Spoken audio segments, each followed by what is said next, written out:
Assalamualaikum warahmatullahi wabarakatuh. Berjumpa lagi di channel Ngulik Horor. Kali ini saya akan membawakan cerita yang berjudul Wisma Suki.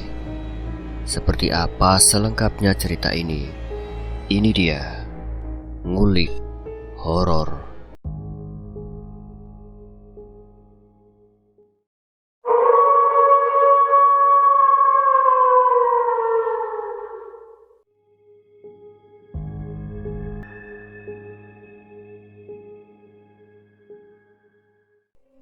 Wisma yang dibangun di tanah bekas pesugihan.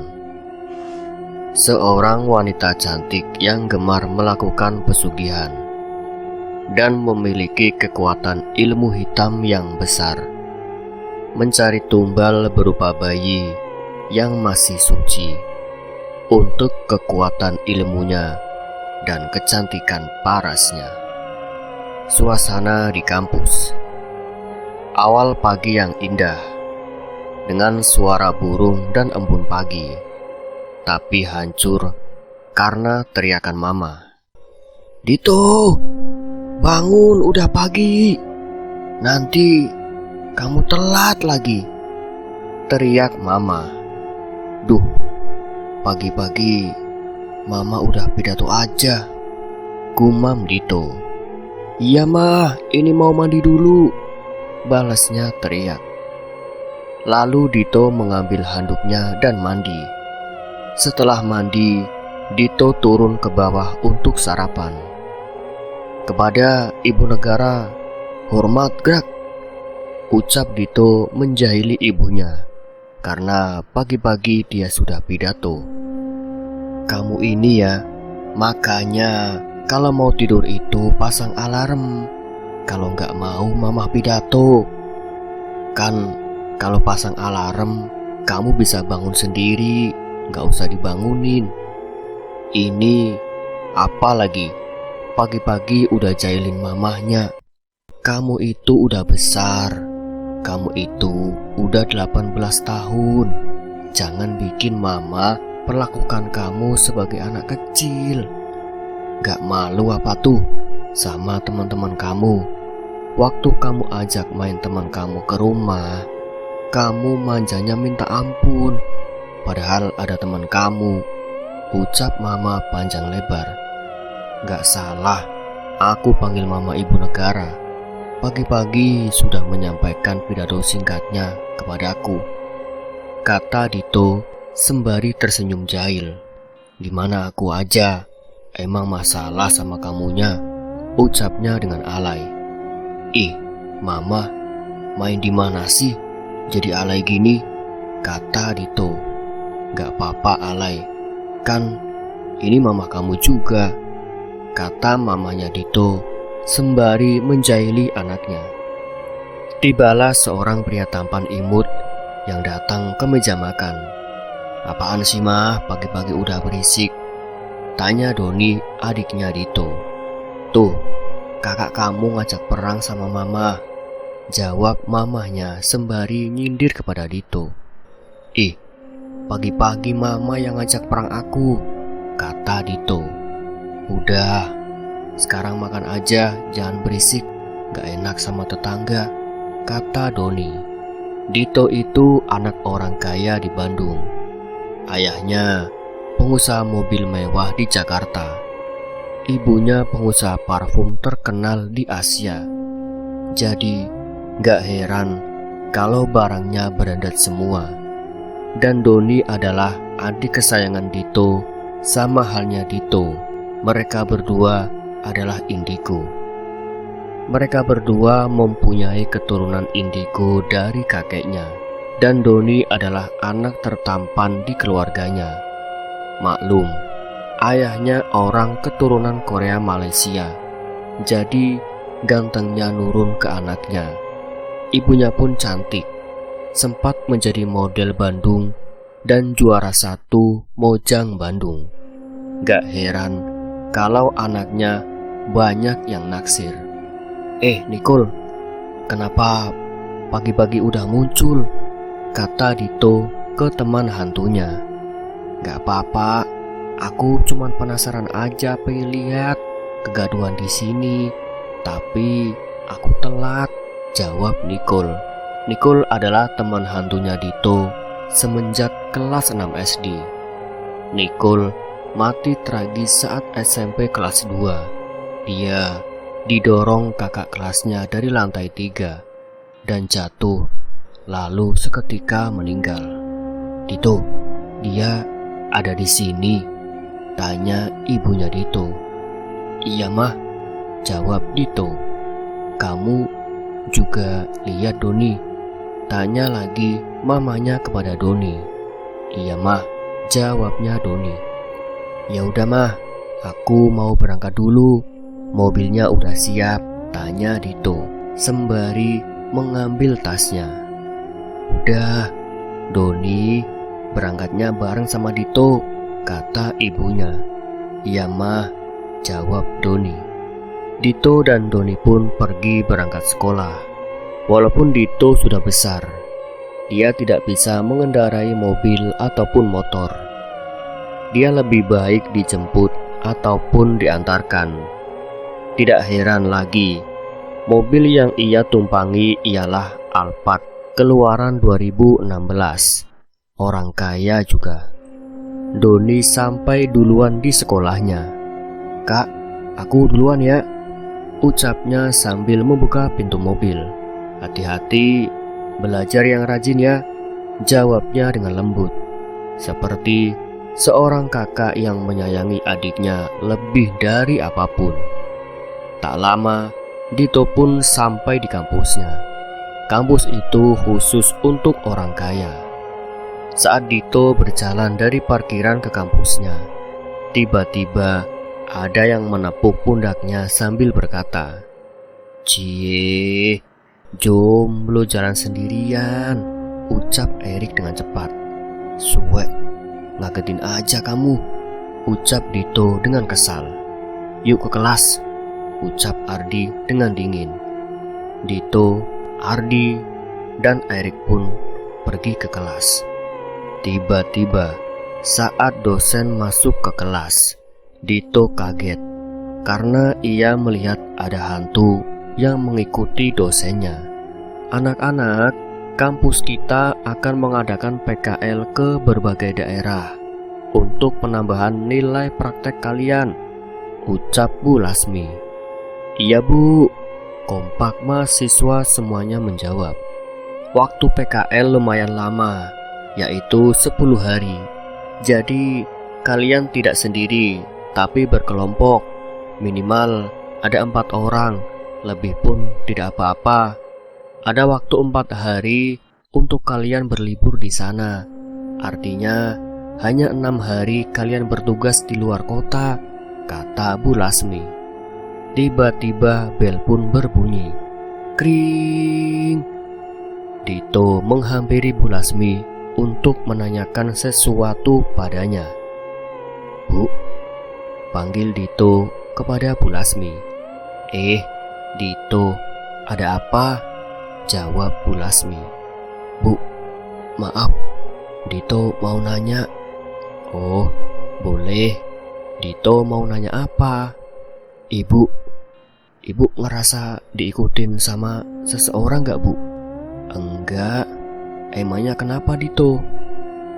"Ibu diikutin sama sesosok nenek-nenek bungkuk jelek yang selalu ada di sebelah kiri Bu Lasmi," kata Dito.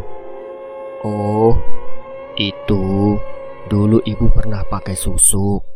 Tapi saat ibu mau melepasnya, dukun yang memakaikan ibu susuk malah meninggal.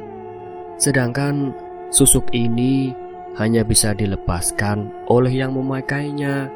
Kamu jangan beritahu siapa-siapa lagi ya," ucap Bu Lasmi. Iya Bu, saya gak akan beritahu siapapun," ucap Dito. Di sisi lain, tidak terasa 4 hari lagi PKL akan dilaksanakan. Lestari, Erik, Jody, Luna, Riko, Ardi, Ayu, Manda, Maya menjadi teman kelompok untuk pergi PKL. Kebetulan kita mendapatkan tugas ke Magelang. Malam ini entah kenapa terasa sepi. Meskipun semua keluarga ada di rumah, tiba-tiba ada pesan di HP Dito. Dito, apaan? Tumben jam segini nge-WA. Biasanya jam segini Anda sibuk sama blog Eric Lover. Ih, apaan sih? Nih kita bakalan ke rumah kamu. Tungguin kita. Siapin makanan yang banyak ya. Iya, ntar aku siapin. Jangan lama-lama, bosen di rumah. Setelah Dito menunggu, akhirnya teman-temannya datang ke rumah. Dito, turun di, ada teman kamu, teriak mama dari bawah. Iya mah, jawab Dito. Dito pun bergegas turun ke bawah untuk menemui teman-temannya. Hai guys. Gila, lama bener kalian, protes Dito. Jalanan Bandung gak selancar yang kamu kira cuy, cetus Manda. Iya nih, Dito, makanya belajar motor atau mobil coba, biar tahu jalanan Bandung, sindir mamanya ke Dito. Iya mah, nanti aja kalau Dito udah siap, jawab Dito. Mam, Dito masih manja kayak dulu ya? Tanya Luna. Ya, kalau nggak manja bukan Dito namanya, jawab mama Dito. Hahaha, mama ini terlalu jujur ya mah, aduh mama. Ketawa paksa Dito sambil menggerutu ke mamanya. Dito pergi ke dapur untuk menyiapkan makanan untuk menyuguhkan kepada teman-temannya. Nih, dimakan. Awas, jangan makan sama piringnya, ucap Dito. Ya kali dimakan piringnya, emang aku udah lumping, ucap Erik. Nanti di Magelang kita tidur di mana? Tanya Ardi. Di Wisma Suki aja, dekat rumah bibi aku, jawab Lestari. Hah? Wisma Suki? Nama tempat kok gitu ya? Ucap Maya. Dito, itu ada yang manggil. Kayaknya dari kamar kamu deh, ucap Jody. Halo si Jody, orang gak ada yang manggil juga, ucap Manda. Ada kali tuh si Nicole. Bentar ya, aku ke atas dulu, ucap Dito. Dito pun pergi ke atas untuk menemui Nicole di kamarnya. Dito, kamu mau ke Wisma Suki? Tanya Nicole. Iya, emang kenapa Nicole? Dulu aku pernah tinggal di sana dan aku hampir mati di Wisma itu. Kamu jaga diri dan jagain teman-teman kamu di sana. Jangan sekali-kali kamu nyebutin kata bayi, ucap Nicole. Loh, emang kenapa? Kalau sampai kata itu diucapin, bakalan ada sesuatu yang akan terjadi dan akan membuka penghuni rumah ini kembali ke masa lalunya. Dan itu mengancam keselamatan si penyebut kata itu, jelas Nicole. Tapi kenapa kamu bisa sampai di Bandung? Dulu aku sempat menginap di Wisma itu dan terjadi hal-hal aneh selama aku di sana. Jadi aku pindah ke Bandung dan sekolah di Bandung. Meninggal pun di Bandung, jelas Nicole. Oh, gitu ya. Ya udah, aku kasih tahu teman-teman aku dulu ya, ucap Dito sembari pergi ke bawah menghampiri teman-temannya. Dito lalu duduk di kursi. Dia tertawa melihat teman-temannya yang pada somplak. Kata Nicole, nanti kalau kita di sana gak boleh nyebutin kata bayi, ucap Dito. Loh, emang kenapa Dit? Kan bayi itu lucu, imut, cute lagi. Karena di sana ada perempuan yang dulunya melakukan pesugihan. Dia mempunyai dua sisi dalam hidupnya, 5% sisinya yang baik hati dan 95% dirinya yang jahat. Dia selalu mencari tumbal bayi untuk dibunuh. dan mencari hati dan jantung bayi itu. Lalu diminum darahnya langsung dari organ itu. Jelas Lestari. Serem amat ya. Terus gimana lagi? Ucap Riko. Dia mati karena tidak bisa menemukan tumbal lagi setelah tumbal satu anaknya dan 5.000 tumbal lainnya. Dan istananya hancur. Setelah itu dibikin wisma mewah, tapi arwah perempuan itu menghantui para penghuni wisma dan membunuh setiap bayi yang ada di wisma itu, dan membunuh perempuan yang ia rayu untuk melakukan pesugihan padanya. Jelas Lestari. Bahaya banget, takut Maya. Makanya kenapa banyak orang tua yang selalu ingetin keluarganya jangan sompral tuh kayak gini, ucap Jody. Ya udahlah, itu mah bisa diatur nanti. Jadi sekarang kita bikin rencana kita di sana ngapain aja dan di sana kita butuh apa aja, ucap Dito. Kalau kebutuhan gak usah dipikirin, udah ditanggung sama kampus, tenang, ucap dingin Ardi. Lagian kalian itu ribet terus, ucap Luna. Luna cantik, imut, kita gak riweh, kita cuman takut aja, ucap Ayu. Ya gak tahu ya, aku kan cuman ngomen, ucap Luna. Setelah lama mereka berbincang, hari mulai larut malam.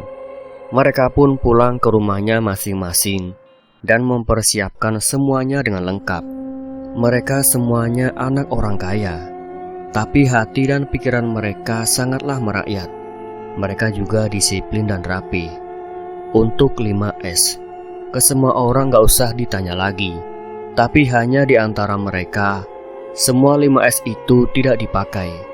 Karena menurut mereka, jika sedang kumpul terlalu formal gak asik. Di sisi lain, hari yang dinantikan tiba. Hari ini hari Minggu siang. Dito dan teman-temannya berangkat ke Magelang untuk tugas kampusnya. Tapi ada sedikit riweh karena Luna. Duh Luna, kamu ini kayaknya abis diusir dari rumah aja. Bawa barang banyak banget, ucap Lestari. Gak apa-apa kali, kan sekalian liburan. Lagian aku juga butuh perawatan di sana, ucap Luna. Madiah lah, atur bor, atur itu si Luna, ucap Maya. Mereka pun beranjak dari kampus menuju ke Magelang menggunakan mobil. Agak kebesaran sih mobil segitu buat 10 orang, tapi buat mereka itu cukup. Karena barangnya Luna yang sangat banyak. Di perjalanan mereka sangat berisik tapi asik. Karena saat di jalan mereka semua itu bernyanyi-nyanyi. Berisik babon. Fales tahu nggak? Kayak dengar soang tahu nggak? Ambek Manda. Biarin. Lanjut Erik. Dasar babon kampret, butuh Manda. Mereka semua ketawa-ketawa nggak jelas sambil cerita-cerita komedi. Tahu nggak kenapa meskipun gerimis orang tetap maksain aktivitas di luar ruangan? Ayo coba tebak, celotehan si Ayu.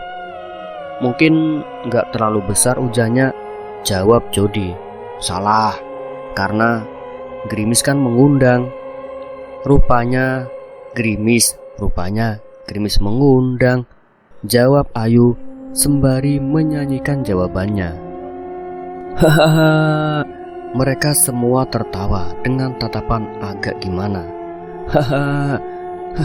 Lucu kawan, lucu, ketawa Dito dengan nada menyindir kalau candaan mereka itu sangatlah receh. Wah, receh sekali candaan kalian. Ayo, tiring ying. Kemana-mana tumak nining jos. Sindir Riko. Ya, aku tahu aku receh, makanya aku itu sakit. Aku hina, aku kotor, somplak Ayu. dengan ekspresi minta ditabok. Lama semuanya bercanda-canda, mereka pun akhirnya tertidur. Tapi Dito tiba-tiba teriak, "Jangan! Jangan, kembalikan bayi itu! Bayi itu tidak bersalah, jangan! Jangan!"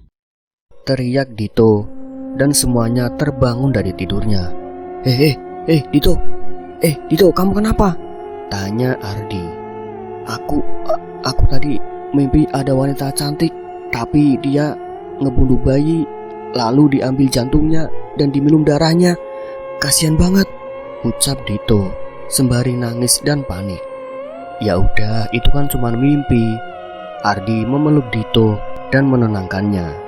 Mereka bukan homo, tapi Ardi adalah kakaknya Dito, bukan kakak kandung. Tapi di saat Dito butuh teman, dan yang setia itu adalah Ardi. Ardi dan Dito hanya terpaut 3 tahun saja. Bukan berarti Ardi mahasiswa abadi. Setelah lulus SMA, Ardi libur selama 3 tahun. Lalu setelah itu, ia memutuskan untuk kuliah dan satu angkatan dengan Dito dan teman-temannya itu. Setelah menghabiskan waktu yang cukup lama di perjalanan, akhirnya mereka sampai di Wisma Sugih. Mereka disambut oleh 5 pembantu dan tukang kebun. Salah satu pembantu itu bernama Mbak Leni. Kalian sudah datang. Mari Mbak antar kalian lihat-lihat wisma ini," sambutannya sekaligus ajakan dari Mbak Leni.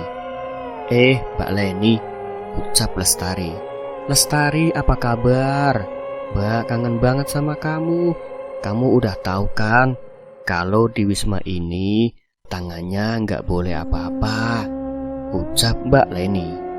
"Iya Mbak," jawab Lestari.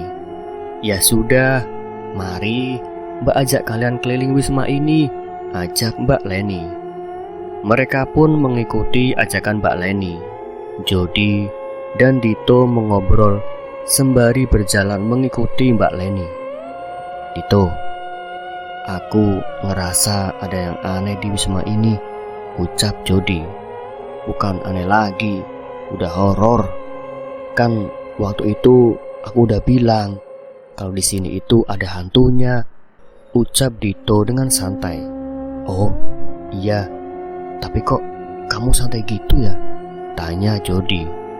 "Daripada riweh buat onar, ntar malah ganggu hantu yang di sini lagi," ucap Dito. Mereka pun melanjutkan perjalanan berkeliling di wisma itu. Tidak ada kejanggalan saat berkeliling. Sampai pada di suatu lorong, Dito dan Jody melihat sesuatu. "Astagfirullah, apa itu? Sumpah, itu apa?" Jody ketakutan, tapi dia tidak berteriak. "Iya Jod, sumpah serem banget bentuknya. Waktu kita masuk lorong ini, mereka tuh satu persatu keluar dari kamar lorong ini. Kayak penasaran siapa yang datang," ucap Dito tenang, tapi ketakutan setengah mati. Baru kali ini mereka berdua melihat hantu yang bentuknya sangat menyeramkan. "Kalian berdua lihat mereka?" tanya Mbak Leni. Iya Bu, mereka serem banget," ucap Jody. "Mereka ini korban dari hantu Putri Ayu yang melakukan pesugihan. Lestari mungkin pernah menceritakan kepada kalian. Semuanya mati dengan tragis dan tidak masuk akal sehat manusia. Salah satu dari mereka ada teman baik Mbak Leni yang terkena rayuan dari hantu jahat itu. Terus gimana caranya Mbak bisa selamat?" tanya Raya dan Ardi dengan penasaran. "Waktu itu Mbak lagi izin pulang ke rumah karena suami Mbak butuh Mbak. Saat itu suami Mbak lagi sakit. Karena suami Mbak sakitnya makin parah, jadinya Mbak izin buat gak masuk kerja hari itu. Malam, tepat jam 9, teman Mbak mati dengan mata kanan penuh darah dan mata kiri copot dari tempatnya. Dan mulutnya sobek. Pecahan guci memotong tubuh bagian atas dengan bawahnya. Mbak sempat melaporkan ke polisi, tapi polisi sangka ini itu pembunuhan, tapi tidak ditemukan ciri-ciri pembunuhnya yang sebenarnya alias pembunuhan yang dilakukan oleh manusia. 7 hari setelah kejadian itu, suami Mbak akhirnya meninggal karena serangan jantung, cerita Mbak Leni kepada mereka. Oh, gitu ya Mbak. Tapi kita nggak tidur di lorong ini kan Mbak? Tanya Ardi. Enggak, kalian bakal tidur di lorong yang aman dari gangguan makhluk halus yang ada di Wisma ini. Tapi saat kalian keluar dari lorong itu, katanya dari gangguan makhluk halus tidak berlaku. Tapi tenang, kalian hanya dinamakan untuk berkenalan atau mereka penasaran, dan kalian tidak akan diganggu hantu jahat itu selagi kalian tidak menyebutkan kata terlarang itu, jelas Mbak Leni. Oh, alhamdulillah, ucap syukur Ardi. Ngomong-ngomong, kapan ya Mbak kita beranjak dari sini? Aku mulai takut ini Mbak, ucap Luna ketakutan. Ya sudah, ayo kita ke lorong kamar kalian saja. Mbak Leni mengajak mereka ke kamarnya masing-masing. Satu kamar itu 5 orang.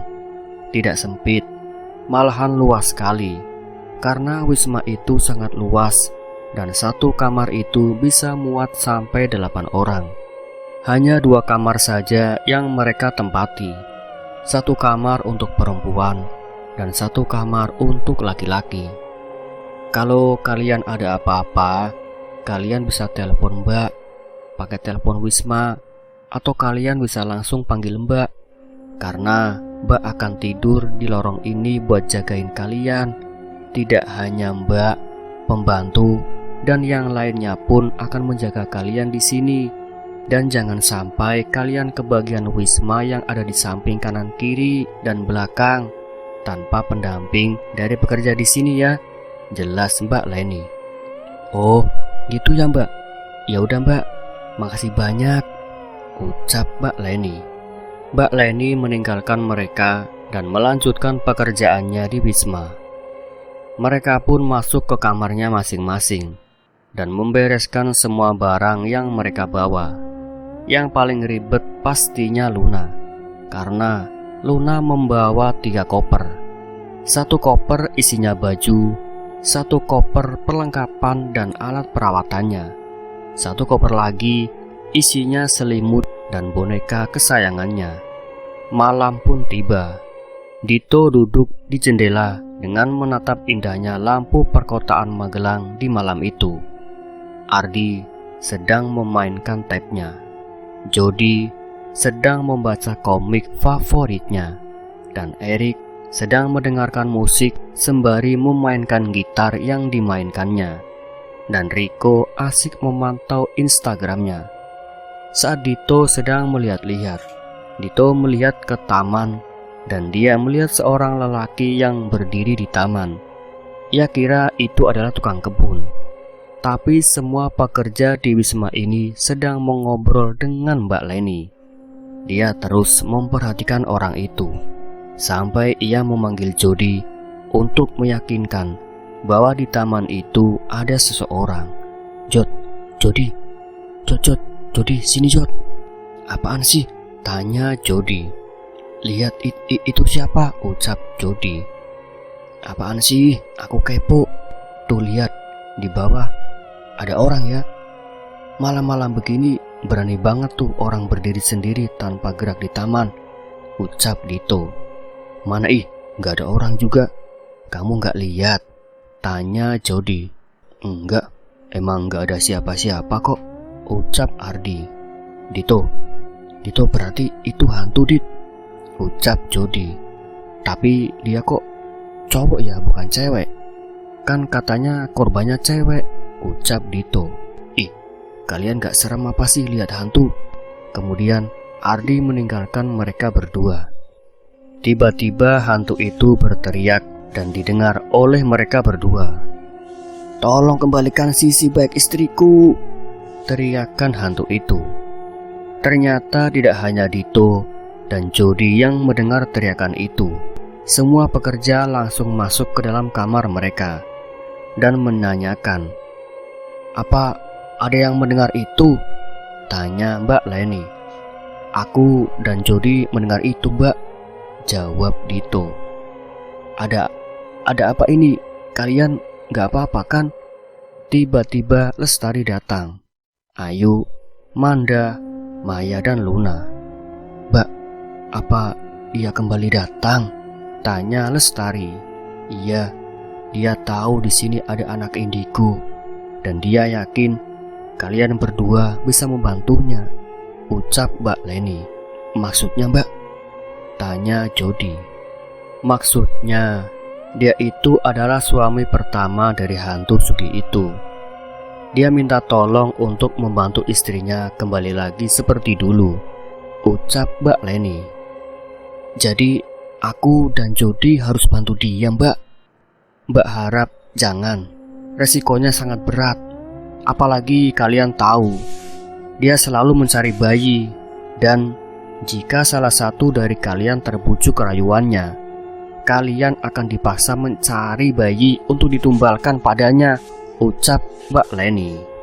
"Tapi Mbak, mungkin laki-laki itu bakal terus minta tolong pada kami," ucap Lestari. "Mbak katakan jangan ya jangan," bentak Mbak Leni. Seketika semuanya diam dan Mbak Leni meninggalkan mereka. "Hai guys, gimana nih? Hari pertama kita udah diteror sama hantu," ucap Ardi. "Iya nih, gak usah dipikirin lagi. Sekarang kita istirahat. Besok kita ada upacara pembukaan tugas lapangan," ucap Dito. Para perempuan kembali ke kamarnya untuk beristirahat. Begitupun para dengan lelaki. Jam menunjukkan pukul 2:15. Tiba-tiba Dito kebelet pipis. Semuanya bangun woi, bangun," ucap Dito. "Apaan sih Dito?" ucap Erik sembari membuka mata. "Ada yang mau ngantar aku ke WC nggak?" ucap Dito sembari menunjukkan wajah tanpa dosanya. Serentak semuanya yang dibangunkan Dito kesal. "Ih, antar atuh ih," ucap Dito. "Sendiri aja kali, dasar anak mami," ucap Riko. "Kak Ardi, antar aku ke WC yuk," rayunya ke Ardi. Iya, ayo, buruan jangan lama ya. Kalau lama aku tinggal loh." Ardi tidak bisa menolak saat melihat wajah melasnya Dito yang cute dan memutuskan untuk mengantarnya ke WC. Dito dan Ardi pergi ke WC.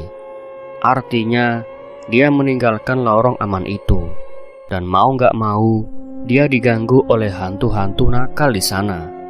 "Tunggu di sini, jangan ikut masuk," ucap Dito. Siapa juga yang mau ikut masuk? Jangan lama," ucap Ardi. Setelah selesai, saat mereka meninggalkan WC, Dito melihat sesosok laki-laki paruh baya yang lusuh memakai baju kuno Jawa dan mengatakan, "Sampean kene nggawa pangan ora?" ucap hantu laki-laki itu. "Maaf Pak, saya nggak ngerti apa yang Bapak bicarakan," ucap Dito. "Dito, kamu ngomong sama siapa?" ucap Ardi. "Itu bapak-bapak di depan aku," ucap Dito. "Ya udah Pak, saya mau pergi dulu," ucap Dito ke hantu laki-laki itu. Mereka akhirnya meninggalkan hantu itu, dan tanpa rasa takut mereka kembali ke kamar dan meneruskan tidurnya. Saat akan berbelok ke lorong kamar, mereka melihat perempuan seperti ibu-ibu dengan rambut yang lusuh dan kusut. "Ah!" teriak mereka berdua. "Hei, jangan berisik," ucap hantu itu. Dan saat didekati, ternyata itu adalah Mbak Leni. "Mbak ngagetin aja. Mau kemana Mbak malam-malam begini?" tanya Ardi. "Mbak mau pergi ke pasar buat nyari bahan makanan segar buat kalian. Kalian lagi ngapain di sini? Tanya Mbak Leni. Kami dari WC, Mbak, ucap Dito. Oh, dari WC, ucap Mbak Leni. Tapi Mbak, tadi waktu aku mau kesini, aku ngeliat bapak-bapak yang ngomong Jawa. Aku nggak ngerti, Mbak, ucap Dito. Oh, dia nanya, sampean kirim gawa pangan ora? Dia itu nanya kamu kesini bawa makanan enggak? Artinya dia pingin sajen atau semacamnya. Tapi jangan pernah kalian kasih sesuatu ke mereka. Apalagi kalau di antara teman perempuan kalian yang sedang diapet, jangan pernah dikasih apa yang dia minta. Jelas Mbak Leni. Oh gitu ya Mbak. Yaudah Mbak, makasih. Kami mau lanjutin tidur dulu, ucap Dito. Mereka berdua kembali ke kamarnya dan melanjutkan tidurnya. Dan Mbak Leni pergi ke pasar sendirian. Mungkin Mbak Leni sudah biasa, jadi nggak takut sendirian malam-malam kalau ke pasar. Di sisi lain pagi pun tiba. Waktu menunjukkan pukul 6. Semua terbangun karena alarm Dito dan bergegas ke kamar mandi untuk siap-siap pergi melaksanakan tugas kampusnya. Begitupun dengan pihak perempuan. Setelah siap, mereka pergi ke ruang makan di Wisma itu. Di meja makan telah tersedia gudeg khas Yogyakarta yang dimasak khusus Mbak Leni dan pekerja lainnya untuk Dito dan teman-temannya. Sudah pada bangun toh. Ayo pada makan sini. Mbak udah siapin makanan buat kalian, ucap Mbak Leni. Makasih banyak Mbak, ucap Dito dan yang lainnya. Mereka pun makan dengan nikmat. Kalian semuanya suka jus mangga kan? Tanya Mbak Leni. Iya Mbak, suka banget. Nih, buatin jus mangga buat kalian, ucap Mbak Leni sembari menyodorkan jus buatannya ke Dito dan teman-temannya. Wah, Mbak Leni baik banget, ucap Maya. Setelah makan, mereka berpamitan untuk langsung pergi ke tempat mereka bertugas. Acara demi acara mereka ikuti dengan baik. Sampai pada akhirnya, mereka pulang ke Wisma karena tugasnya di hari pertama telah selesai. Saat sedang dalam perjalanan, mereka hampir menabrak nenek-nenek yang membawa sapu lidi. Sontak semuanya kaget dan keluar dari mobil yang mereka tumpangi untuk melihat keadaan si nenek itu. Sekaligus mereka memohon maaf kepada nenek itu. Teriak si Ayu. Bencana iya mah. Guys, iya mah bencana. Ayo kita lihat, ucap Riko. Nenek nggak apa-apa, ucap Lestari sembari memegang si nenek. Maaf ya Nek, sopir kami nggak sengaja. Maaf Nek, ucap Maya. Iya Nek, maaf ya Nek, ucap Jody. Nenek nggak apa-apa kok. Nenek yang harusnya minta maaf karena nenek nggak lihat kanan kiri dulu, ucap lembut nenek itu. Nenek mau diantar kami. Nenek mau kemana? Rumah nenek di mana? Tawar Manda. Makasih, nenek bisa sendiri. Nenek cuma ngingetin sama kalian, hati-hati di Wisma itu. Jika kalian ingin membantu suaminya, kalian harus siap mental. Dan jika tidak ingin, jangan sekali-kali kalian mengatakan kata bayi yang terlarang di Wisma itu. Jelas nenek itu. Nenek kok tahu sih kita nginep di Wisma itu? Dan kenapa nenek bilang begitu? Tanya Ayu. Nenek tahu dari aura kalian. Dan kenapa nenek bilang begitu? Karena dulu nenek yang ikut membantu mengurung si hantu itu agar tidak lagi merayu pelanggan di Wisma itu. Tapi kurungan itu akan lepas jika ada yang mengatakan kata terlarang itu. Jelas nenek itu. Oh, gitu ya Nek. Ya udah makasih Nek. Semoga nenek sehat selalu dan dijauhkan dari mara bahaya. Kita pergi dulu ya Nek, ucap Jody. Semoga kalian mendoakan kalian juga untuk terhindar dari mara bahaya, ucap nenek itu. Akhirnya semuanya masuk ke dalam mobil dan meninggalkan nenek itu. Tapi saat mobil telah meninggalkan nenek itu, hanya berjarak 10 meter, nenek itu tiba-tiba menghilang. Akhirnya mereka sampai di Wisma. Dito bergegas menghampiri Mbak Leni. Mbak, tadi ada nenek yang bawa sapu lidi. Itu nenek Ija. Dia adalah orang sakti di kawasan sini. Tapi dia hanya datang pada orang yang akan mendapatkan bahaya besar, ucap Mbak Leni. Hah? Berarti kita bakalan dapat bahaya besar Mbak? Tanya panik Dito. Ya mungkin, makanya hati-hati saja di sini. Saling mengingatkan dan saling jaga itu penting, ucap Mbak Leni. Setelah itu, Dito pergi ke ruang tengah untuk kumpul dengan teman-temannya. Di sisi lain, malam pun tiba. Semuanya sedang kumpul di ruang tengah, tempat di mana tadi sore mereka kumpul. Tiba-tiba ada suara yang mengganggu. Seperti suara angsa. Suara apa itu? Tanya penasaran Riko. Gak tahu, ucap Lestari. Emang di sini ada soang? Tanya Erik. Setahu aku sih gak ada, ucap Lestari. Itu bukan angsa, itu tanda kunti, ucap Dito. Iya tuh di sana. Jody menunjukkan keberadaan kunti tersebut ke arah atas lampu gantung besar. Seketika Luna kemasukan Mbak Kunti tersebut. Ngapain kamu masuk ke tubuh teman saya? Tanya Jody ke Kunti yang sudah masuk ke tubuh Luna. Sini, ucap Kunti itu sambil menunjukkan tempat yang ia ingin Dito dan yang lainnya singgahi. Gak, di sini aja. Gak akan kemana-mana, ucap Dito sambil memegang Luna yang takutnya kabur dibawa sama Kunti itu. Ya sudah, kamu berdua lihat mereka, tanya Kunti ke Jody dan Dito. Astagfirullah, kaget Dito dan Jody sambil menundukkan kepalanya karena takut. Tiba-tiba Kunti itu keluar dan masuk kembali. Yang lainnya yaitu nenek-nenek.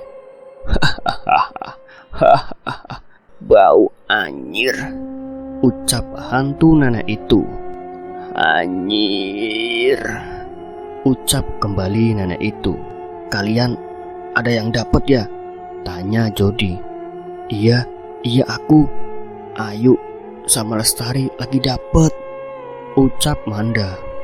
Berekenu maneh pake alunken kaditu, alungken buru, arurang didi lapar.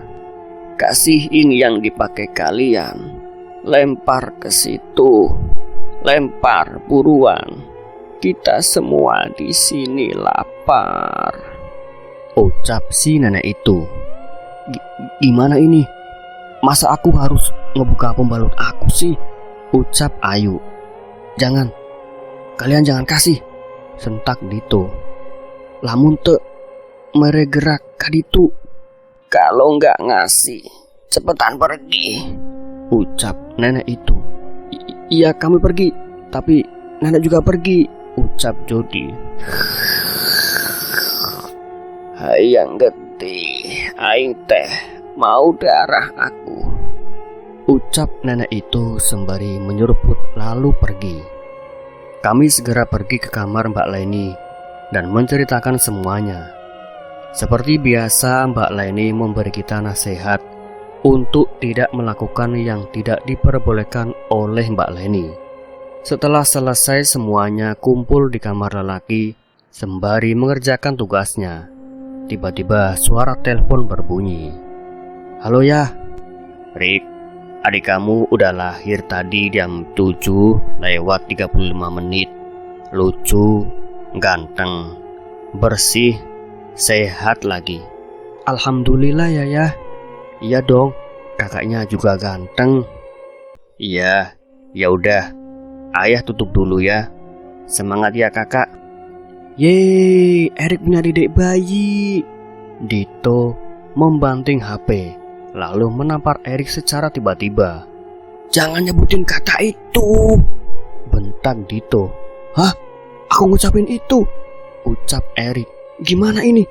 Tanya Jody. Tiba-tiba terdengar suara auman besar dari ruang tengah wisma. Hanya ada satu cara untuk mengurungnya lagi, ucap Mbak Leni. Dengan cara apa, Mbak? Tanya Dito. Dengan cara menyerahkan salah satu dari kita untuk membuatnya masuk ke dalam tubuh kita dan memasungnya dengan pasung khusus. Tapi orang itu harus memakai ini. Ini adalah kalung perlindungan yang dipakai Mbak waktu mengurung hantu itu. Lalu, kalau Mbak yang dirasuki, yang memasung siapa? Tanya Ayu, nenek-nenek yang kalian temui waktu itu. Waktu kita tidak banyak. Luna, Mbak rasa kamu harus jadi orang itu. Setelah hantu itu masuk ke dalam tubuhku, kamu jangan melawan. Biarkan dia masuk. Dia tidak akan bisa membawa dan memegang kalung ini. Jadi, kamu tidak akan kemana-mana. Dan setelah itu, kita bawa hantu itu ke gedung belakang. Kita pasung Luna selama 5 menit agar hantu itu benar-benar terpasung.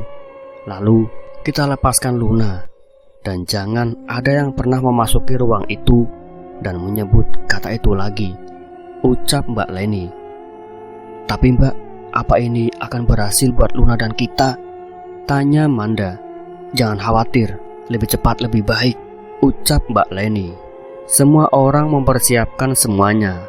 Sampai akhirnya Luna berjalan sendirian ke ruang tengah dengan rasa takut yang mendalam. Tidak lama setelah Luna berada pada poros ruangan, hantu itu memasuki tubuh Luna.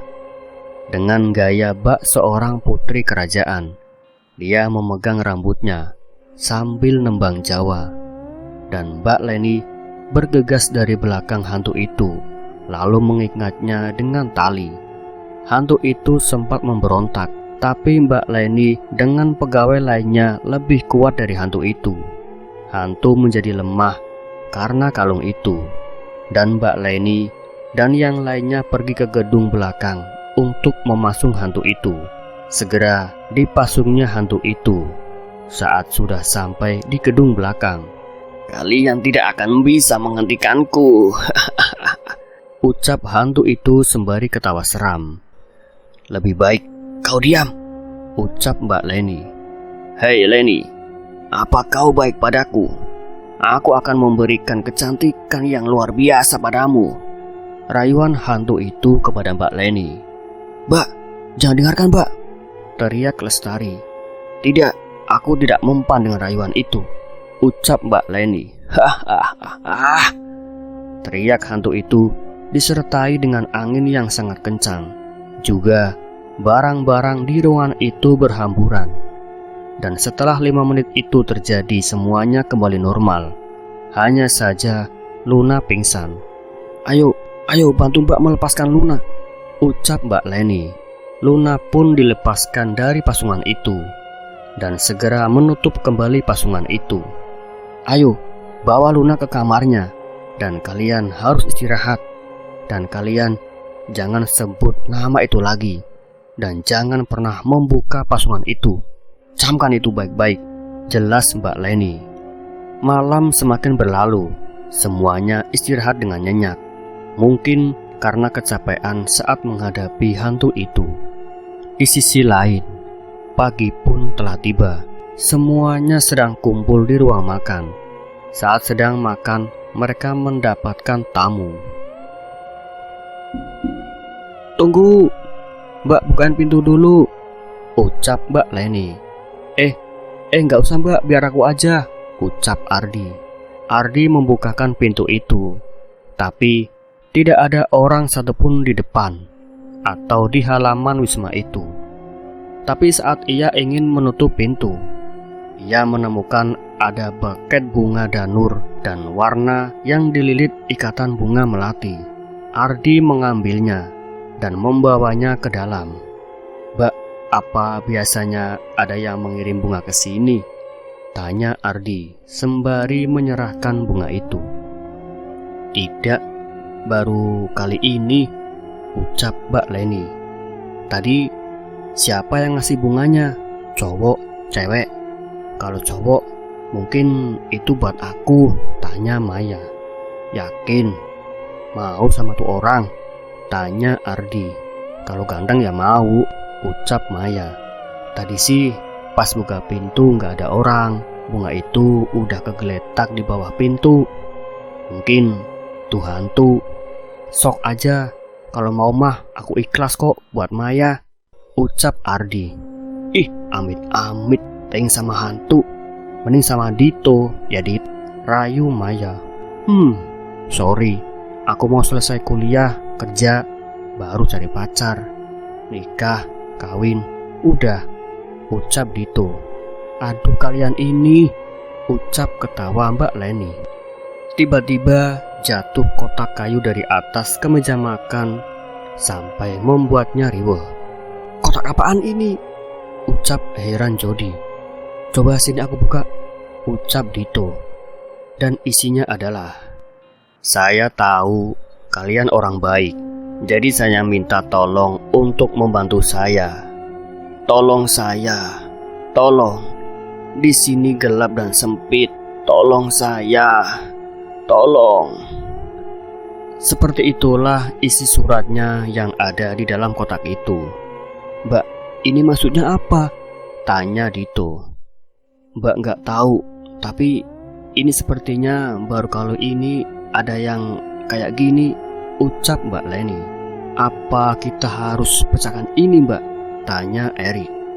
"Kita tunggu petunjuk selanjutnya," ucap Mbak Leni, seakan-akan ada kotak atau sesuatu selanjutnya untuk memecahkan ini semua. "Tapi ini bukan bapak-bapak itu kan?" tanya Luna. "Bukan, ini seorang lelaki, umurnya sekitar 30-an dan au." Saat Jody berbicara, tiba-tiba kepalanya sakit. "Kak, kamu kenapa? Tadi ada gambaran pintu dan lelaki yang minta tolong ke kita, tapi hilang dan kepalaku terasa sakit," ucap Jody. "Ya sudah, ayo kita harus cepat pergi ke lokasi tugas kita. Ntar dimarahin lagi," cerewet Ayu. Mereka pun pergi ke lokasi tugas mereka. Akan tetapi saat di sana ada sesuatu yang mereka takut dan kaget. Sesuatu itu adalah 2 orang tewas mengenaskan di tempat mereka tugas. Tidak tahu kenapa dan apa yang terjadi. Almarhum sudah tergeletak di tanah dengan darah yang masih mengalir dari dalam tubuhnya. Anehnya saat polisi memeriksa, tidak ada sidik jari siapapun dari barang yang ditemukan di lokasi. Dan anehnya, almarhum meninggal 11 jam yang lalu. Artinya sekitar jam 10-an, tapi darahnya tetap mengalir. 2 orang meninggal semuanya adalah laki-laki. Ada satu kejanggalan juga dalam kasus ini. Almarhum tidak diketahui identitasnya dan tidak pernah ada yang melihat di daerah itu dan sekitarnya. Di sisi lain, kasus itu telah ditangani polisi, tapi mereka semua tetap menjalankan tugasnya. Mereka mengajari anak-anak yang kurang pendidikan, mengajari ibu-ibu yang tidak bisa membaca dan menghitung. Dan ada satu ibu-ibu penjual sembako yang selalu dibohongi pelanggannya karena tidak bisa menghitung. Saat mereka menjalankan tugas, tiba-tiba kepala Dito pusing berat dan penglihatannya agak kabur. Ardi sebagai seorang kakak membawa Dito pergi ke tenda posko PMI. dan mereka memberi penanganan oleh dokter yang bertugas di sana. "Adiknya kenapa?" tanya dokter. "Dia pusing, Dok, penglihatannya agak kabur," jelas Ardi sembari membaringkan Dito di ranjang pasien. "Mari sini saya periksa," ucap Pak Dokter. Dia hanya capek saja. Dan tadi adik makannya sedikit ya?" tanya Pak Dokter. "Iya, Dok," ucap Dito. Pantesan. Lain kali kalau mau tugas di luar ruangan kayak gini, paginya harus makan dulu untuk asupan pagi biar nggak lemes," ucap Pak Dokter. "Iya, Dok, terima kasih." "Ya udah, nanti adiknya dikasih obat ini ya. Setelah itu adiknya istirahat aja di sini. Jagain ya adiknya. Saya mau ke sana dulu," jelas dokter kepada Ardi. "Iya, Dok, baik, terima kasih." Dokter pun keluar tenda untuk mengobati anak-anak yang jatuh saat bermain. Sementara itu Ardi merawat Dito sebagai seorang adik. Mereka berdua kerap terlihat dekat sekali. Dan Dito pun nyaman dengan perhatian seorang kakak dari Ardi. Walaupun Dito tidak punya kakak kandung, tapi dia bisa merasakan perhatian dari seorang kakak. "Dito, kamu ini bikin orang khawatir aja," ucap Ardi. "Ya maaf kak, ini juga nggak aku rencanain," ucap Dito. "Ya, kumaha kamu baik," ucap Ardi. "Tapi kak, tadi tuh pas kepala aku pusing, aku lihat di bayangan aku tuh ada seorang perempuan yang minta tolong. Tempatnya itu aneh banget, dia terjebak di tembok. Dia terus teriak-teriak minta tolong sama aku," ucap Dito. Udah, jangan dipikirin. Nanti aja di Wisma kita tanyain ke Mbak Leni. Sekarang kamu istirahat aja. Kalau enggak kakak yang istirahatin kamu," ucap Ardi. "Ish, apaan ini Kak Ardi? Aku ini masih mau hidup. Nanti aja kalau aku udah sukses dan udah punya bekal," ucap Dito. "Shh, udah, jangan kau banyak bacot lah. Apa itu? Sekarang kau tidur sana. Jangan kau buat aku marah macam ini," ucap Ardi dengan logat medak, seakan-akan memarahi Dito yang tidak kunjung istirahat. Sementara Dito yang sedang istirahat ditemani oleh Ardi, dan yang lainnya melaksanakan tugas masing-masing. Di sisi lain, tugas hari ini selesai sudah. Mereka semua pulang ke Wisma, dan Dito pun sudah membaik. Tak lama mereka pun sampai di Wisma. Dan Dito pun berlari menemui Mbak Leni dan langsung bertanya, Mbak, panggil Dito ke Mbak Leni dengan napas tergesa-gesa. "Ada apa Dito?" "Duh, kamu ini jangan lari-lari. Nih, minum dulu," ucap Mbak Leni sembari memberi Dito minum. Dito tersedak dan batuk. "Aduh, kamu ini pelan-pelan dong minumnya," ucap Mbak Leni. "Ah, si Dito batuk," ucap Ayu. "Batuk Pak Haji," ucap Riko. Kenceng," sewot Dito. "Ada apa sih Dito, kamu lari-lari gini?" tanya Mbak Leni. "Gini Mbak, tadi aku tuh pusing. Waktu pusing, aku dapat bayangan ada cewek yang minta tolong. Dia itu badannya terjebak di tembok. Dia terus minta tolong sama aku Mbak," jelas Dito. Coba kamu deskripsikan," ucap Mbak Leni. "Dia kurus, sangat kurus. Rambutnya panjang, mukanya hancur sebelah dan banyak darah Mbak. Bajunya lusuh. Dia mengenakan dress rok pendek di bawah lutut.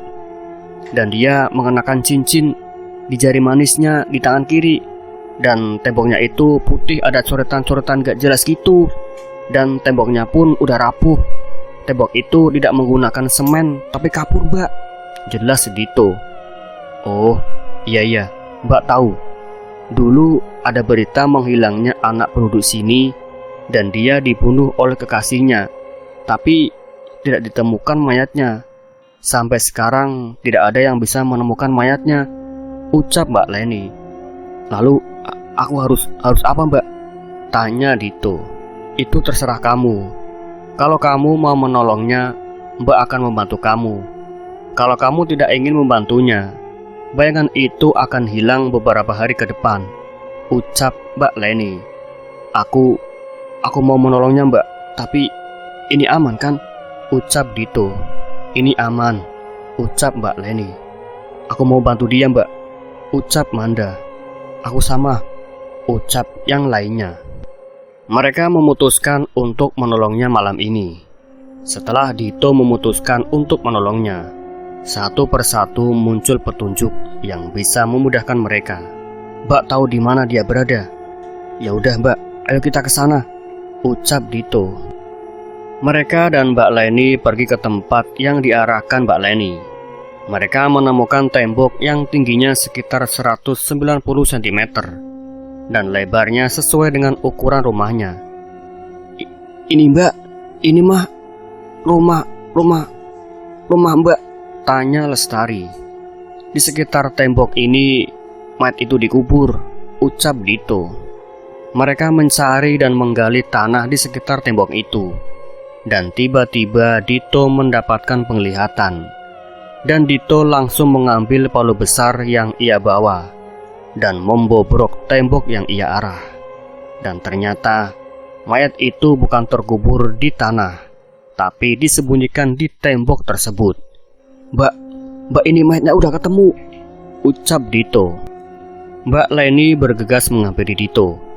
Mbak Leni sedikit meneteskan air mata, karena sebenarnya mayat yang ditemukannya itu adalah adik kelasnya saat dia di SMA. Memang mayatnya masih utuh, karena si pembunuhnya itu melumuri si mayat dengan formalin yang begitu banyak. Walaupun wajahnya tidak terlalu sama lagi, tapi tanda dari cincin yang dipakai si mayat menandakan dia adalah adik kelas, sekaligus sahabat Mbak Leni. Cincin yang dipakai mayat itu sama dengan cincin yang dipakai sama Mbak Leni. Rina, kenapa kamu seperti ini, Rina? Ucap Mbak Leni sembari menangisi jasad sahabatnya. Sementara itu, Jody menelpon polisi untuk menginvestigasi kasus ini dan mengotopsi mayat. Hari ini adalah hari yang penuh dengan kejadian yang begitu menyeramkan bagi mereka, dan banyak keanehan juga kejanggalan. Pagi pun tiba, burung bersiulan. Angin sepoi-sepoi mengembuskan udara yang begitu segar, memendam ingatan akan kejadian semalam. Seakan-akan hari ini adalah hari baru bagi mereka dan pegawai Wisma. Pagi ini sepertinya akan jadi awal hari yang baik bagi mereka. Tidak ada hal-hal janggal yang membuat mereka ketakutan dan merasa khawatir. Satu persatu dari mereka bersiap-siap untuk pergi bertugas yang diberikan kampus kepada mereka. Setelah itu mereka sarapan pagi bersama dengan Mbak Leni dan pegawai lainnya. Semuanya tampak seperti tidak ingat kejadian semalam dan sebelumnya. Rik, ambilin pisang, Rik, ucap Lestari kepada Erik. Nih, Nyet, ucap Erik. Monyet, lekek gerak, sewot Lestari. Sorry, lagian pagi-pagi udah makan pisang, kayak kayak aja, ucap Erik. Ye, dimana gue? Yang makannya juga gue. Kenapa lo yang ribet sama gue? Ucap Lestari sambil mengucapkan guenya dengan meledek Erik. Gumam Erik. Sudah, janganlah kalian bertengkar, meninggal jogol bau, ucap Dito. Sama bae bego.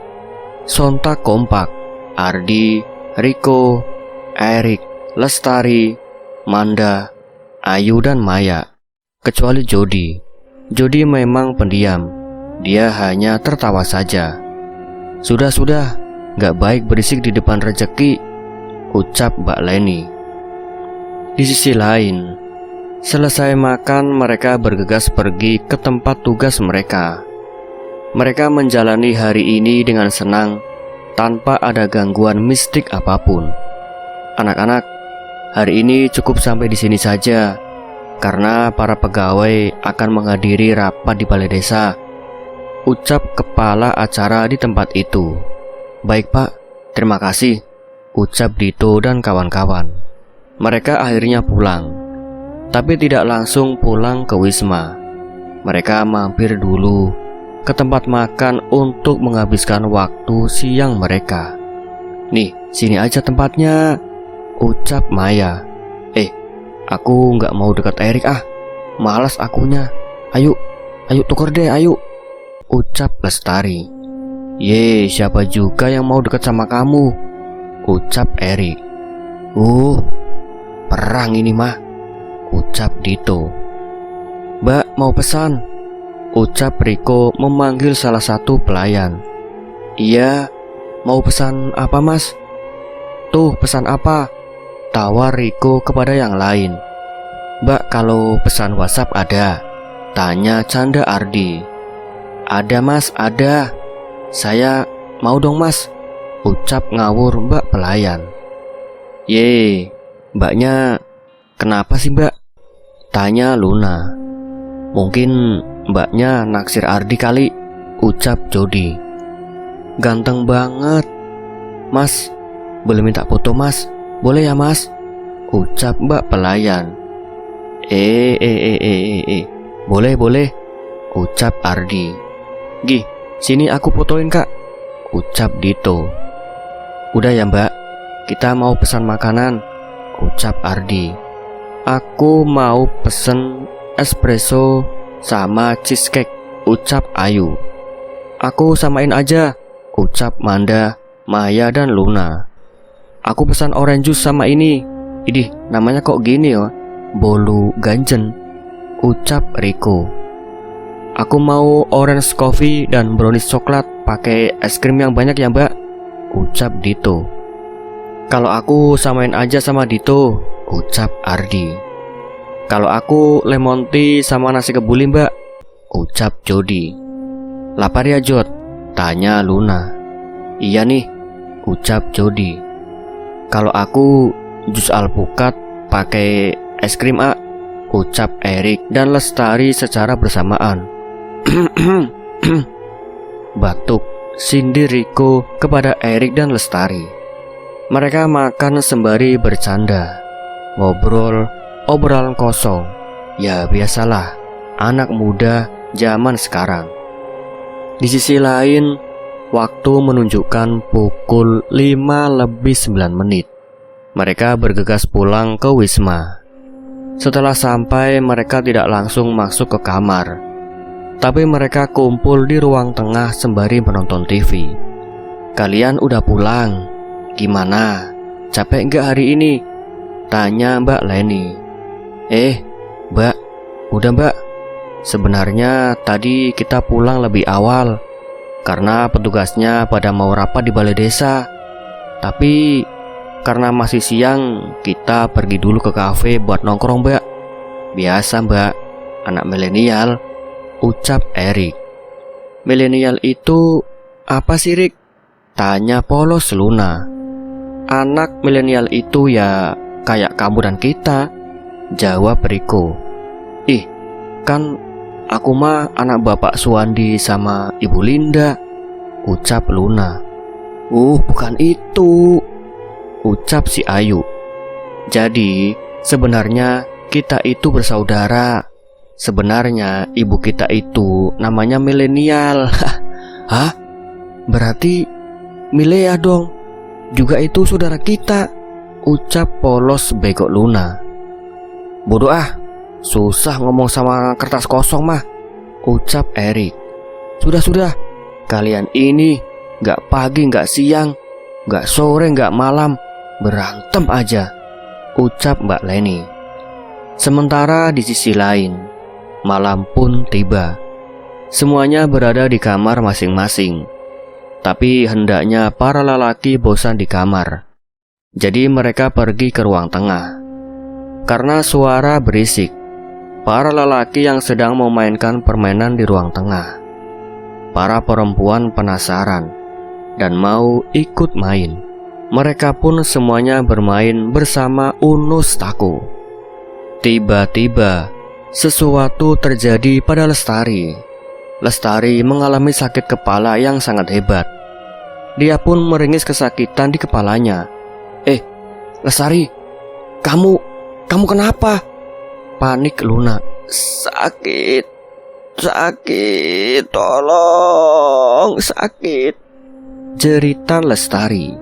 Tiba-tiba Mbak Leni datang bergegas menghampiri dan mencari tahu apa yang terjadi dengan Lestari. Mbak Lestari kenapa, Mbak? Ini bukan penyakit biasa. Lalu dia kenapa, Mbak? Tanya Luna. Lestari terkena sihir tenung, ucap Mbak Leni. Sihir tenung? Apa itu, Mbak? Tanya Erik dengan cemas. Sihir tenung sangat berbahaya. Jika tidak ditangani sebelum matahari terbit, sihir ini bisa membuat korban sakit kepala, muntah darah, perut yang sangat mulas, dan demam yang sangat tinggi, yang bisa membuat korban kehilangan nyawa. Jelas Mbak Leni. Lalu, sekarang kita harus bagaimana, Mbak? Tanya Erik. Dito, tolong ambilkan kotak kalung jaga sakti di kamar Mbak. Cepat. Ardi, Jody, petikan daun bidara di halaman depan beserta tangkainya. Cepat. Yang lainnya cepat baca ayat Yasin. Jangan berhenti sebelum Mbak bilang berhenti. Lugas Mbak Leni. Lestari dibaringkan tepat di tengah ruangan. Nih Mbak kalungnya, Mbak, ucap Dito. Mbak Leni pun memakaikannya di leher Lestari, berharap akan meringankan sakitnya. Satu persatu gejala sihir itu menjalar di tubuh Lestari, sampai pada saatnya gejala demam pada Lestari. Bukan hanya temannya yang membantu untuk menetralkan sihir itu, pegawai yang lainnya pun ikut membantu. Bahkan hantu-hantu itu di ruangan mencegah datangnya energi negatif yang masuk ke wisma itu. Karena pada saat keadaan seperti itulah, energi negatif dengan mudahnya masuk ke tubuh Lestari. Suasana menjadi tegang. Mbak Leni segera menumbuk halus daun bidara yang dipetik Ardi dan Jody, dan sebagian laginya dibiarkan dengan tangkainya.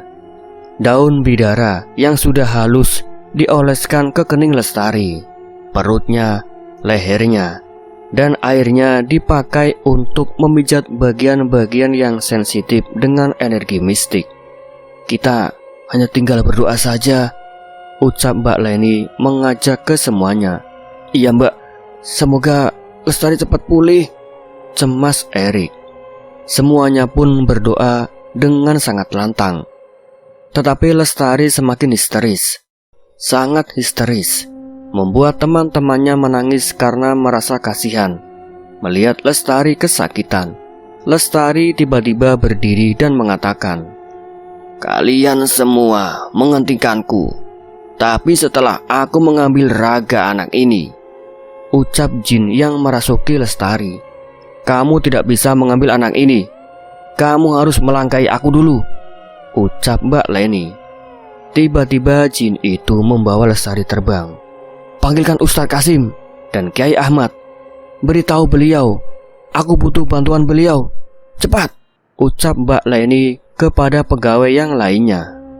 Mbak Lestari, Mbak," ucap Ayu sembari menangis. "Kalian tenang, Mbak akan selesaikan semua ini. Dia diguna-guna oleh perempuan laknat yang sakit hati pada Lestari. Kalian perlu temukan kalung berbentuk bintang, pin berbentuk segitiga, dan sihir hitam yang dipakai Lestari di antara barang Lestari lainnya. Jika kalian sudah temukan itu, kalian harus hancurkan itu untuk membunuh jin itu, dan menghancurkan sihir juga pengirimnya. Cepat!" lugas Mbak Leni.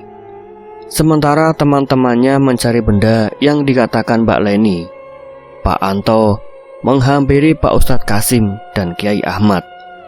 Kebetulan mereka baru selesai pengajian di masjid sekitar. "Assalamualaikum Pak Yai, Mbak Leni butuh bantuan Pak Ustadz dan Pak Kiai. Keponakan Mbak Leni terkena sihir Pak Ustadz, ucap Pak Anto. Waalaikumsalam, jawab Pak Kiai dan Pak Ustadz. Ya sudah, ayo, antar kami ke sana, ucap Pak Ustadz. Mari Pak Ustadz, ajak Pak Anto. Di sisi lain, sementara itu Mbak Leni terus mengejar dan mencari keberadaan Lestari yang dibawa jin itu. Tapi anehnya mengapa jin itu tidak mendekati ruangan tempat perempuan sugih yang Mbak Leni pasung. Lestari, Lestari, Lestari, di mana kamu Lestari? Ucap Mbak Leni. Mbak, panggil Lestari. Lestari, kamu kok? Heran Mbak Leni. Tenang Mbak, ini hanya Raga Sukma Lestari saja. Setelah jin itu keluar, Lestari akan kembali lagi seperti semula, ucap Lestari. Syukurlah, ucap Mbak Leni. Mbak, kelemahan jin itu ada di dadanya. Tusuk dadanya dengan baca ayat kursi sembari memejamkan mata. Dan Mbak tusuk dadanya seolah-olah pisau ada di tangan Mbak, ucap Lestari. Kemudian disusul cahaya yang membuatnya menghilang. Baiklah, Mbak akan menyelamatkanmu Lestari, ucap Mbak Leni. Sementara itu teman-temannya masih mencari barang yang dikatakan Mbak Leni. Erik seketika menemukan buku hariannya dan Erik pun membacanya. Erik pun yang membacanya sangat sedih dan merasa bersalah pada Lestari. Dito yang melihat Erik menangis langsung menghampiri dan melihat serta membaca apa yang dibaca Erik. Lalu Dito mencoba menenangkan Erik. Yang lainnya pun ikut serta menenangkan Erik yang sedang menangis. Aku nggak tahu kalau Lestari itu ternyata baik sama aku, ucap Erik sembari menangis. Memang Lestari itu sangat sayang sekali sama sahabatnya, terutama kamu Rik, ucap Manda. Dia selalu saja membicarakanmu, ucap Maya. Tapi yang aku anehkan, Lestari suka membicarakanmu, tapi saat kalian dipersatukan dimanapun, kalian selalu bertengkar, ucap Luna. Ya sudah, Erik, kalau kamu sayang Lestari, kamu bantu kami mencari barang-barang itu dan menghancurkannya agar Lestari kembali lagi, ucap Dito. Seketika momen sedih itu diabaikan Erik. Dia mempunyai semangat dan keteguhan yang kuat untuk menyelamatkan sahabatnya. Di sisi lain, Assalamualaikum. Ada apa Mbak? Ucap Kiai Ahmad. Waalaikumsalam. Akhirnya Pak Ustadz datang, ucap Mbak Leni sembari menjelaskan semuanya serta kelemahannya. Sampai pada halaman depan wisma, jin itu memberanikan diri menghadapi para pengganggu baginya. Hai kamu, jangan ganggu aku, ucap jin itu. Kita tidak akan mengganggumu kalau kamu tidak mengganggu anak ini, ucap Pak Kiai. Hahaha. Anak ini yang membuat tuanku sakit hati dengannya. Maka dari itu dia kena teluh, ucap jin itu. Hanya gara-gara itu saja. Bodoh sekali tuanmu, ucap Pak Ustadz. Pak, kita mulai saja Pak, ucap Mbak Leni. Mbak Leni, Pak Ustadz Kasim dan Kiai Ahmad memulai melumpuhkan jin itu. Dilantunkannya ayat kursi 3 kali. Sementara itu teman-temannya sudah menemukan barang tersebut dan menghancurkannya saat itu juga. Momen Mbak Leni dan teman-temannya berbarengan, dan itu sangat membantu sekali untuk mempercepat pemulihan Lestari. Ayat kursi selesai dilantunkan. Ditancapkannya pisau dalam bayangan Mbak Leni, Pak Ustadz dan Pak Kiai ke dada jin itu. Angin gemuruh, turun hujan yang sangat deras dan petir yang sangat keras. Di sisi lain, setelah beberapa saat semua itu berhenti dan Lestari kembali ke tubuhnya. Tapi Lestari lemas. Dia terbaring di tanah. Mbak Leni menghampiri dan memeluk Lestari sembari menangis bahagia karena telah menyelamatkan ponakan kesayangannya. Teman-temannya pun keluar untuk melihat keadaan setelah semuanya selesai. Erik berlari menghampiri Lestari dan memegang erat tangan Lestari. "Lestari, maafin aku. Aku udah kasar sama kamu," ucap maaf Erik. "Iya, aku udah maafin kamu, Rik. Kamu baca diary aku ya?" tanya Lestari dengan sangat lemah. "Maaf, tadi nggak sengaja," ucap Erik. "Nggak sopan," ucap Lestari. Di sisi lain, "Cepat, bawa Lestari ke dalam. Di luar dingin. Berikan dia teh hangat yang dibacakan ayat-ayat suci," ucap Pak Kiai Ahmad. Lestari dibawa masuk oleh teman-temannya. Semuanya membaik. Hantu di Wisma itu pun ikut senang karena telah membantu. Di sisi lain, pagi ini sangat cerah dan sangat cerah, seakan-akan menggambarkan kata-kata dari R.A. Kartini. Habis gelap, terbitlah terang. Hari ini mereka izin sehari karena kejadian semalam. Semalam itu bagi mereka suatu kejadian pertama kali yang mereka alami, dan mereka tidak ingin lagi merasakannya. Semuanya berkumpul di ruang tengah, sembari berbincang-bincang layaknya sebuah keluarga. "Hai hai hai," panggil Erik ke semua temannya. "Apaan?" jawab Ayu. Hai tayo, dia bis kecil ramah." Candaan Erik. "Gak lucu, Rik," ucap Ayu. Memang pagi ini serasa baru bangun dari tidur. Semuanya belum sepenuhnya sadar. Mungkin karena kejadian semalam. "Mbak, apa bunga yang waktu itu ada hubungannya dengan kejadian semalam?" tanya Lestari. "Ada, itu dari perempuan itu," jawab Mbak Leni. "Oh, untung aja ada kalian.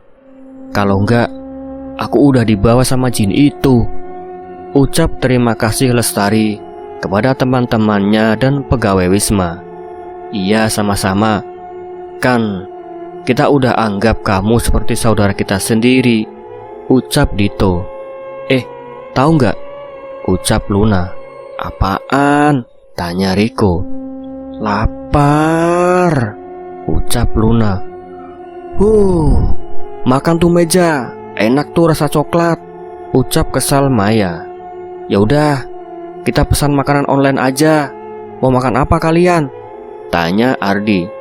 "Aku ketoprak aja," ucap Luna. "Yang lainnya mau pesan apa?"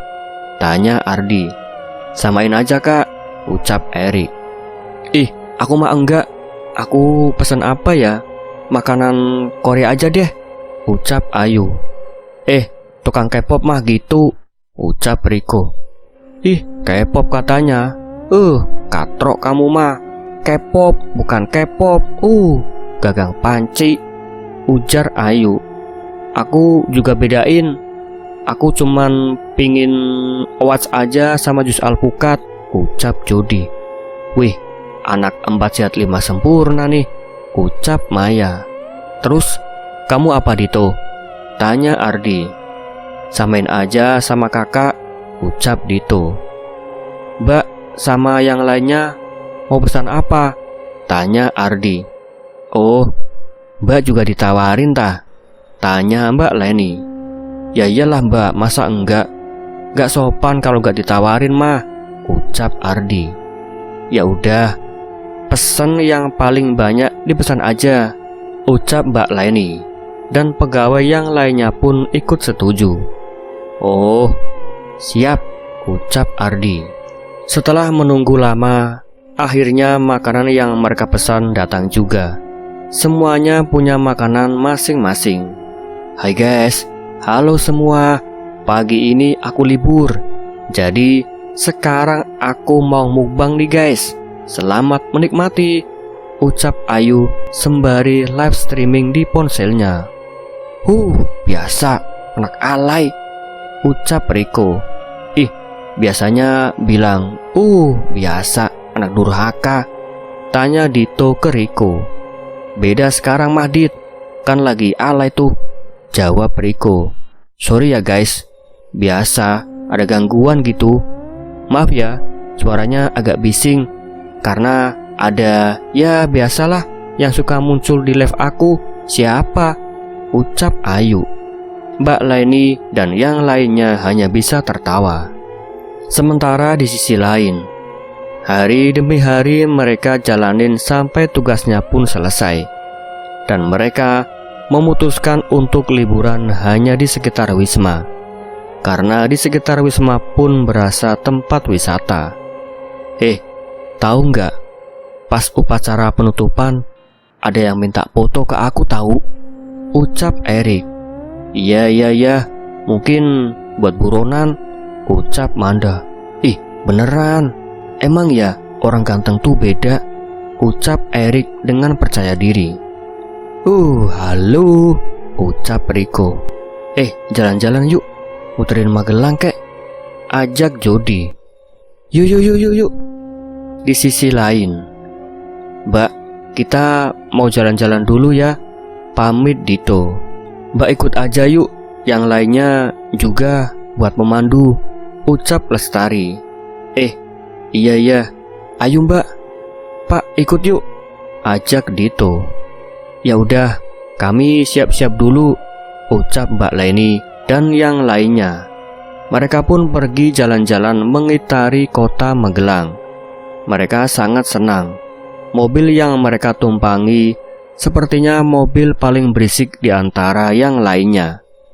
Memang persahabatan mereka itu sangat kuat, dan mereka sudah mengenal lebih satu sama lain.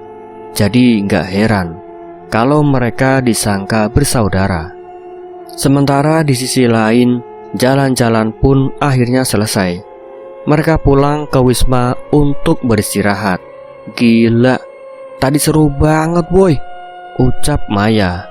Yoi, seru ya guys, ucap Manda dengan logat Jawa.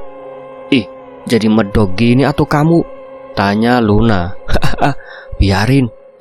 Tadi pas makan meja sebelah tuh, sumpah aku pengen culik bayinya, ucap Erik. Erik! Teriak kesal dan marah semua orang ke Erik. Kamu sadar gak ngomong apa? Tanya Lestari.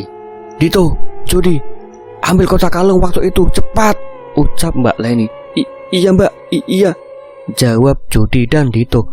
Aduh, maaf, aku lupa kalau kata itu dilarang. Gimana nih? Ucap ketakutan Erik. Tenang, ucap santai Mbak Leni. Nih Mbak kalungnya, ucap Dito. Ambil semuanya satu, ucap Mbak Leni. Perasaan waktu itu satu kok jadi banyak Mbak, tanya Lestari. Sebenarnya kalau ini telah lama hilang, tapi Mbak menemukannya lagi beberapa hari yang lalu di bawah lemari Mbak, ucap Mbak Leni. Oh, itu Mbak. Dengan kalian memakai ini, semoga hantu itu nggak lihat kalian dan Mbak akan menghadapinya, ucap Mbak Leni. Tapi kalau Mbak kenapa-napa gimana? Ucap Luna dan Ayu. Nggak kok, nggak akan. Pak Anto, tolong carikan nenek, ucap Mbak Leni. Ada apa Leni? Tidak usah dipanggil, nenek pun hadir. Nek, shh, aku sudah tahu apa yang terjadi. Hanya saja kali ini berbeda dengan dahulu. Akan ada yang jadi korban di sini. Pastinya bukan anak-anak ini, ucap nenek. Hei nenek peot, mau apa lagi kau kesini? Apa kau tidak bosan untuk melenyapkanku? Ejek hantu itu. Seharusnya aku yang bertanya. Apa kau tidak bosan berurusan denganku dan berakhir buruk bagimu? Lawan nenek. Ngomong-ngomong, anak-anak menggemaskan itu mana? Apa mereka sudah pulang? Ah, sayang sekali. Padahal aku ingin mencoba minumanku itu. Ucap hantu itu yang membuat Dito dan teman-temannya takut. Jangan sampai kalau itu lepas dari tubuh kalian, karena itu adalah penyelamat untuk kalian, bisik Mbak Leni kepada Lestari dan yang lainnya. Sudahlah, kau ini putri, kau ini sudah cantik, tapi mengapa kau ingin mencari kecantikan lagi? Tanya Mbak Leni. Suka-suka aku, ucap hantu itu. Doro Ayu, sadar, kamu sudah dikuasai sisi buruk kamu.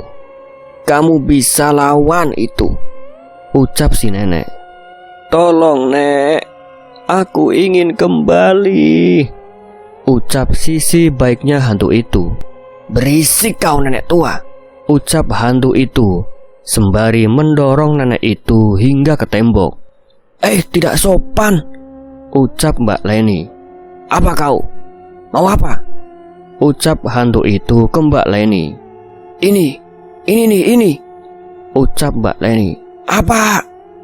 Tanya hantu itu. Dilemparnya bubuk daun bidara ke wajah hantu itu, yang membuat wajahnya terbakar. Matanya meleleh, hidungnya hangus. Wah, sakit, tolong. Sakit. Teriak kesakitan hantu itu. Pembalasan hantu itu kepada Mbak Leni dan pegawainya dengan mementalkan ke tangga. Leni, hanya ada satu cara yang bisa bikin dia lenyap selamanya, ucap nenek. Apa itu nek? Tanya Mbak Leni.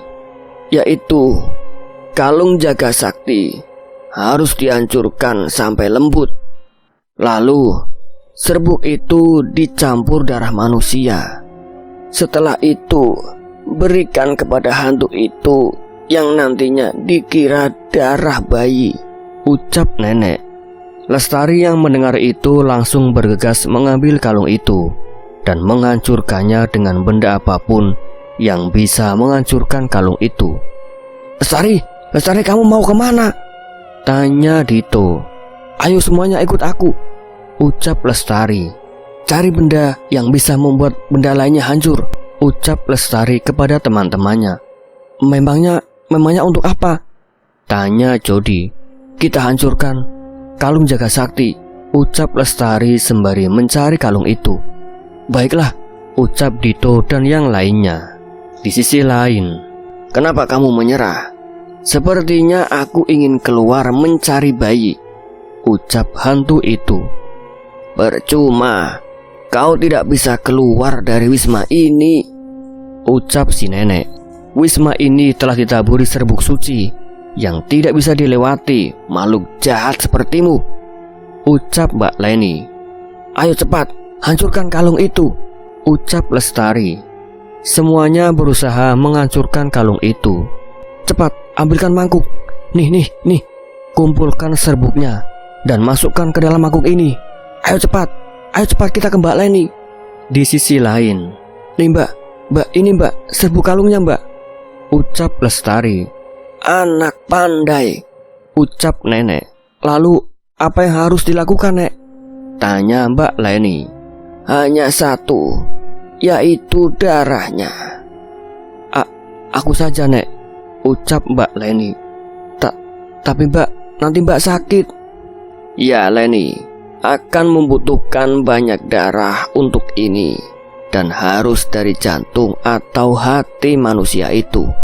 Jika kau melakukannya, kau akan mati, ucap nenek. Pikirkan mbak, ucap pegawai yang lainnya. Tidak apa-apa, mbak siap mati untuk menyelamatkan kalian. Maya, Ayu, Manda, pegang erat Lestari. Jangan sampai dia menggagalkan ini. Mbak jangan mbak, teriak tangis Lestari. Teman-temannya pun menangis. Tapi mau gimana lagi? Leni, kamu siap? Tanya nenek. Siap, Nek. Nenek menancapkan pisau tepat di jantung Mbak Leni. Mbak! Lestari yang lemas melihat Mbak Leni bercucuran darah langsung menghampiri Mbak Leni. Doro Ayu, jika ini yang kau mau, ini darah segar bayi yang kau minta, ucap si nenek. Hahaha, ternyata kau baik juga, nenek peot. Hantu itu meminum darah dan bubuk kalung jaga sakti itu. Segar, ucap bahagia hantu itu. Tapi darah itu akan menghancurkanmu, ucap nenek itu. Mbak Leni, Mbak, kenapa Mbak melakukan ini semua? Tangis Lestari. Lestari, jaga diri kamu baik-baik ya. Mbak pergi dulu. Kata-kata terakhir Mbak Leni dan hembusan nafas terakhirnya membuat semua yang di situ menangis, tidak merelakan kepergian Mbak Leni. Di sisi lain, apa yang kau masukkan ke dalam minumanku? Tanya hantu itu. Lihat saja nanti, ucap nenek itu. Tiba-tiba muka hantu menjadi hitam dan sangat hitam. Keluar asap hitam dari dalam tubuh hantu itu. Wah, apa ini? Ada apa? Tolong, tolong, ucap hantu itu. Hantu bodoh, sudah tahu kau ini jahat. Mana ada yang ingin menolongmu, ucap si nenek. Asap itu seketika hilang dan muncul cahaya putih yang menerangi hantu itu. Dan ternyata yang muncul itu sisi baik hantu itu. Doro Putri Ayu Nyimasiningrat, hormat nenek kepada putri itu. Nenek Hayati, terima kasih telah menyelamatkanku, ucap arwah putri itu. Sama-sama Doro, jawab nenek. Dan aku pun berterima kasih kepada kalian yang sudah mau membantuku, ucapnya kepada anak-anak yang menginap di Wisma. Ya, dia bisa melihatnya. Hanya sisi baiklah yang bisa melihat pengguna kalung itu. Sementara itu putri itu hilang disertai cahaya terang. Mari kita berdoa untuk kepergian Leni dan putri, ucap nenek. Baiklah nek, ucap Lestari yang hampir mengikhlaskan Mbak Leni. Kalian harus pulang hari ini juga. Leni, biar nenek yang tangani semua di Magelang, ucap nenek. Di sisi lain, 3 tahun kemudian, 3 tahun telah berlalu. Semuanya berubah setelah kejadian itu. Jody tidak lagi menjadi pendiam. Woi, curang kau, ucap Jody. Ih, enggak, ucap Luna. Giliran aku, awas, ucap Riko. Permainan yang dimainkan jatuh gara-gara Riko. Kalah. Sini mukanya dilukis seniman handal, ucap Maya. Anak-anak, sini turun makan dulu, teriak Ibu Dito dari bawah. Iya mah, ucap Dito. Mereka pun segera membersihkan mukanya dan turun ke bawah untuk segera makan. Dito, minggu depan kamu wisuda ya? Tanya Mama Dito. Iya mah. Emang kenapa? Ya udah, Mama mau rajin ke salon, biar nanti pas kamu wisuda Mama paling cantik di antara orang tua siswa lainnya, ucap Mama Dito dengan bangganya kalau dia paling cantik sedunia. Alainya kumat, gumam Dito. Mama kan ibu-ibu milenial, ya kan Luna? Ucap Mama Dito. Iya tante, itu modern banget. Kata Mama kalau mau ke salon bareng katanya Tan, ucap Luna. Mah, Papa datang gak? Tanya Dito. Papa masih tugas di Malaysia, ucap Mama Dito. Oh, Lestari, orang tua kamu bakalan datang kan? Tanya Mama Dito. Kayaknya enggak deh Tan. Kali ini enggak ada yang dampingi aku Tante. Mama Papa di Singapura. Mbak Leni udah enggak ada. Ya, aku sendiri aja wisudanya, ucap Lestari. Kamu ada tante kok, ucap mamanya Dito sembari menenangkan Lestari yang hampir menangis. Suasana di minggu depan. Wisuda adalah momen kelulusan yang didambakan setiap mahasiswa. Hai guys, sapa Manda. Maling di mana tuh? Baju bagus banget, sindir Ayu. Ini dibikinin tante aku kali. Ini khusus buat wisuda aku, ucap Manda. Weh, Dito, kau ganteng banget. Ardi juga, Jody juga, Erik juga, Riko juga. Wah, ganteng semua kayak opa-opa. Ayo, selfie buruan ayo, woi cepet, ucap Luna. Mereka sangat senang sekali saat wisuda. Tiba-tiba ada yang memanggil Lestari dari belakang, dan terlihat seorang perempuan memakai kebaya merah muda dengan rok samping coklat dengan rambutnya yang disanggul Ayu. Mbak Leni, teriak Lestari. Mereka berpelukan. Mbak, kok Mbak, ini Mbak kan atau aku hanya, tanya senang Lestari. Iya, ini Mbak nak. Mbak disembuhkan oleh nenek. Mbak dirawat selama 1 tahun oleh nenek. Dan Mbak, waktu itu bukan mati, tapi Mbak hanya pingsan saja. Dan sekarang Mbak masih hidup. Jelas senang Mbak Leni. Mbak jangan pergi lagi ya Mbak, ucap Lestari. Tangis haru menyelimuti momen wisuda Lestari. Teman-teman yang melihat menghampiri Lestari dan memeluknya, dan membuat berupa pelukan lingkaran.